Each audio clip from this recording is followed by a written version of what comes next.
Welcome to another week of Extra Help. My name is Miss Haynes, and I am so excited about today's show. I am happy that you are tuned in, and I'm excited about who is in the studio with me and also about what you are going to learn today. I have special guests here today representing the Lilla G. Frederick Middle School, right there on Columbia Road. I have 7th graders and 8th graders, and I want to welcome you and welcome Mrs. Jennifer Dines, their classroom teacher who's been working so hard. Oftentimes you hear me come in and talk about classes that I've been in during the day and what I know they're learning, but you might not get a chance to glimpse that, and I want you to do that today. So I think it was a month ago I walked into your classroom and I heard a reader's theater going on, and I was so in tune to the words that were being spoken and how those words were being spoken. Here at Extra Help, we celebrate our love of words. We practice every week reading, writing, speaking, and listening. And what this class was doing showed me that they had been working hard on all 4 of those literacies. So with snowstorms and vacation breaks, finally the day has arrived for them to share their talents and their knowledge with you. So tune in, get the phone ready. If you have questions for me on ELA or on your homework, please feel free to call 617-708-3290. And if you have questions for our special guests, it's not every day that I can turn and say, I have 12 extra helpers to help you. So give us a call, okay? So I'm going to ask first for the group to introduce themselves. Ms. Dines, could you start and explain to our audience who you are and what you do at the Lilla G. Frederick? Sure, I'm Mrs. Dines, and I'm a reading specialist and ESL teacher at the Frederick Middle School. So I work with students on all 4 of those literacies, reading, writing, listening, and speaking every day. And I brought a very special group with me today. Some of these students I've had for 2 years. Some of them I've had just this year, but they're all wonderful and they're so prepared to teach you about Malcolm X and how he learned to read. All right, thank you. And then we're going to start with Clayton. We're going to go down and loop around. Clayton, will you introduce yourself to the audience, who you are and what grade you represent? I'm Clayton Rodriguez. I'm in 8th grade at the Frederick Pilot Middle School. Jen. I'm Nicole What Villar, grade are you in? 7th. 7. Thank you, Nicole. I'm Anissa Baptiste, and I'm in 7th grade. Did you say Vanessa? Anissa. Anissa. Thank you, Anissa. My name is Latavia, and I'm in 7th grade. Welcome, Latavia. My name is Carla Mary. I'm in the 7th grade. Hi, Carla Mary. My name is Angel. I'm in 7th grade at the Lilla G. Frederick Pilot Middle School. All right, Angel. My name is Heracles, and I'm in the 8th grade. Heracles, I love your speaking voice. My name is Angel, and I'm in the 8th grade. I have 2 angels here. How do you keep track, Miss Dines? Do you say Angel and an initial, or do you just call? So Angel D, Angel de Jesus, Okay. and then Angel Agramonte. All right. So you're a double A? All right. A-D-A-A. Thank you. And next to Angel? I am Josue, and I'm an 8th grader. Say your first name for me again. Josue. Josue. All right. Thank you, Josue. 8th grade. Yes. My name is Tiana. I'm in the 7th grade. Hi, Tiana. And I want to welcome you again to our Extra Help Hour. I have a question. Have you guys ever watched Extra Help? No. Well, so you're novices. So thank you for sharing in the first time experience. When you go home, I know you stay in school late. You get out at what, 3:30? So you would have to run straight home. But every Tuesday from 4 to 8, each hour, we have a teacher associated with Boston Public Schools. and a certain content area, and we're here to help you with homework or with questions. So today, you're here to help our audience with them, with their learning and with any questions they have. But in the future, I hope you'll feel free to call us for language arts, for reading, or for math, okay? All right, great. So I told our audience, our extra help audience, that I walked into your class and I heard these great voices, and I was really intrigued by the words that they were sharing. Could you tell our audience how you chose Malcolm X and what Readers Theater is about? Sure. So the students had been reading the book Malcolm X and By Any Means Necessary by Walter Dean Meyer. So it's actually up on the shelf. Yes, it is. Over there. And so each student received their own copy of that book. And after we finished reading it, we read a little bit from the Autobiography of Malcolm X.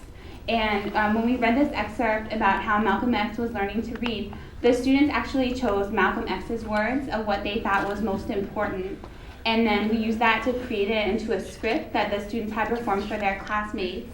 When Ms. Haynes came to visit, she saw them practicing for the performance, and we were invited to come here. So actually, most of the words you're hearing are words directly from Malcolm X in his autobiography. At the beginning, you'll hear an introduction that talks a little bit about Malcolm X's life, and then the students chose Malcolm's words that they thought were most important to talk about. And some of those are repeated, and that's because those are phrases that many students in the class found were very important. That is so neat. I love, one, you read a biography, but then Ms. Dines told me you also read the autobiography of Malcolm X. How is that different? Those were two different books, two different authors. What's the difference between a biography and an autobiography? Let me see if I get this right. Angel D? All right, Angel D. The difference between an autobiography and a biography is that the biography is written by the person whose life it was about. The autobiography writes about the other person's life. Now switch that around and then give it to me again. The autobiography is written by the person. By a person who writes about another person's life. No, about his or her own life. So that second one that you read, the autobiography of Malcolm X, I think what might be confusing is that he had a helper write it. And why am I forgetting his name? Alex Haley. Alex Haley helped him write it, but those were his words. So whenever you see that prefix auto, remember that means by self. So if Angel D, if you become famous and we read stories about you, they will all be biographies except for the one you write. And then that will be an autobiography. So what are you going to use to remind you of the difference? The auto and the... Auto. And what does auto mean? Self. By itself. Good job. So autobiography, the autobiography of Malcolm X was Malcolm X and Alex Haley. And this one is what? It's not an autobiography, it's a biography. And this one was by Walter Dean Myers, a very prolific writer who we've discussed a lot here on Extra Help. Well, I love that you read nonfiction, because that's one of the things I do here on Extra Help. I push nonfiction, and you did it in such a fun way. Would you agree that it was fun, the way in which you read it and captured the words and the way in which you're going to share it to the audience? Yes. Okay. I think it's important for our audience to know that, because oftentimes they think, oh, the children are reading nonfiction to prepare for MCAS. Or the children are reading nonfiction because that's what the Common Core pushes. But all they're thinking about are tests. And there's so much more to learning than tests. And that's why I couldn't wait for you to come here and to share that with the audience. I want the audience to see how much you learned, how much fun you had learning, and I want you to teach them. Can you do that? Yes. Wait a minute, you don't sound like you really. Can you do that? Yes! All right, now I know we're ready. Feel like baseball season's back. Reverend Mama. Good job. I can't wait. So, Ms. Dines, you told us that there's a little introduction. I don't want to suspend the anticipation any further. And this is what we're going to do for the show because we have a whole hour. I'm going to ask you to do it now towards the beginning of our first half of the hour. And then I'm going to ask you to finish up the show with it also. And we're going to talk about Malcolm X in between, okay? Good. All right. Take it away.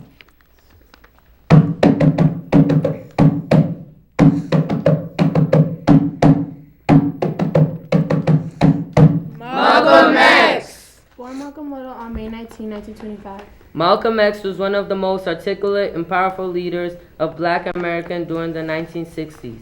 A street hustler convicted of robbery in 1946. He spent 7 years in prison where he educated himself. And became a disciple of Elijah Muhammad, founder of the Nation of Islam. In the days of the Civil Rights Movement, Malcolm X emerged as a leading spokesman for Black separatism, a philosophy that urged Black Americans to cut political, social, and economic ties with the white community. After a pilgrimage to Mecca, the capital of the Muslim world, in 1964, he became an Orthodox Muslim, adopted the Muslim name El-Hajj Malik al-Shabazz, and distanced himself from the teachings of the Black Muslims.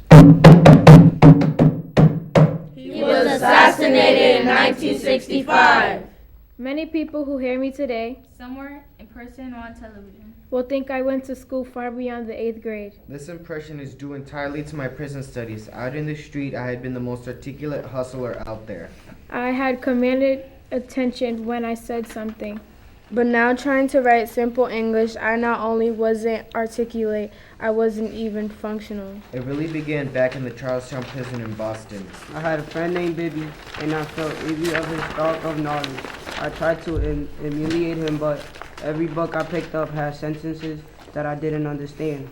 They might as well have been Chinese. When I skipped those words, I really ended up with little idea of what the book said.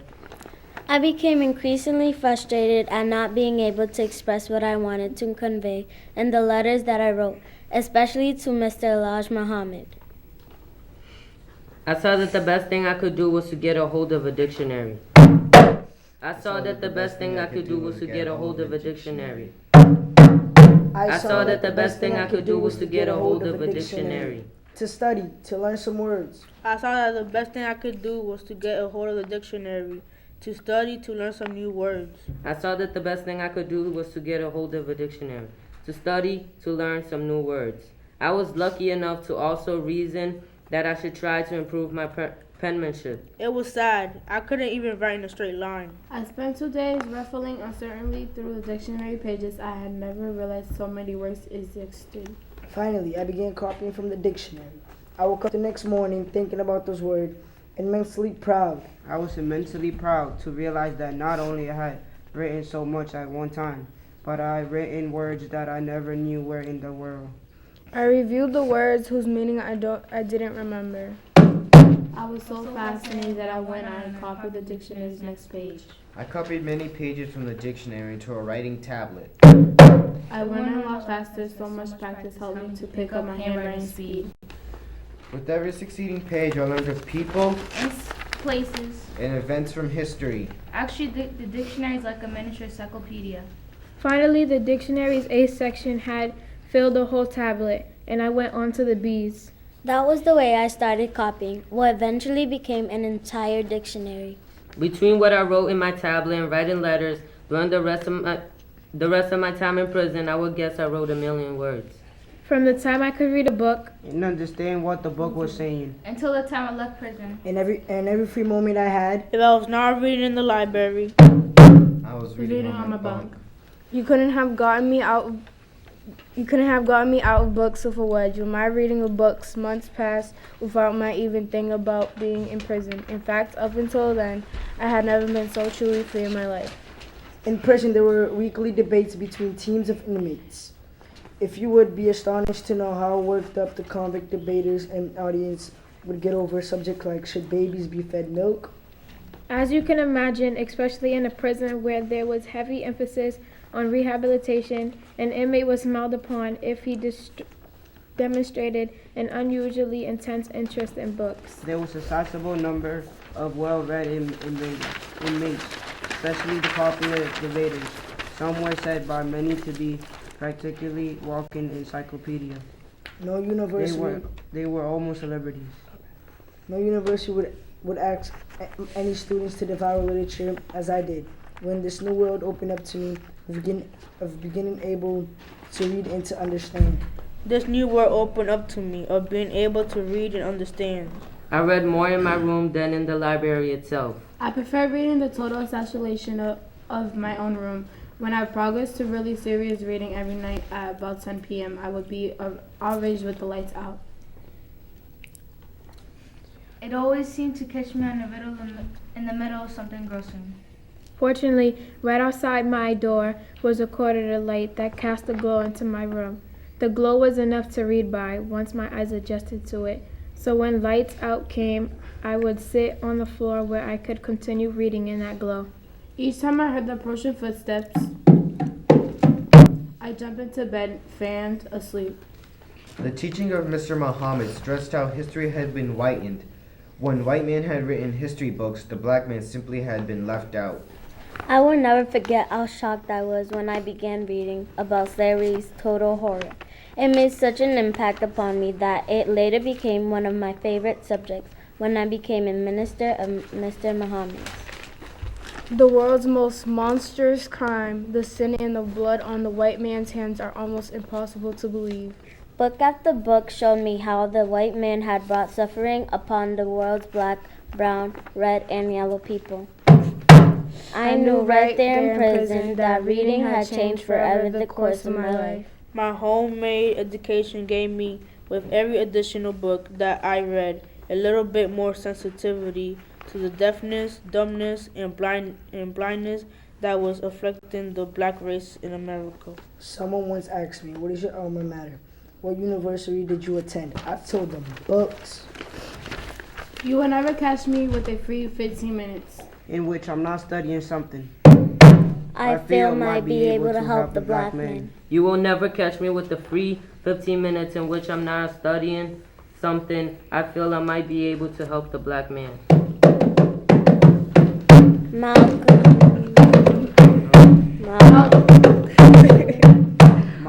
X! All right, that was powerful.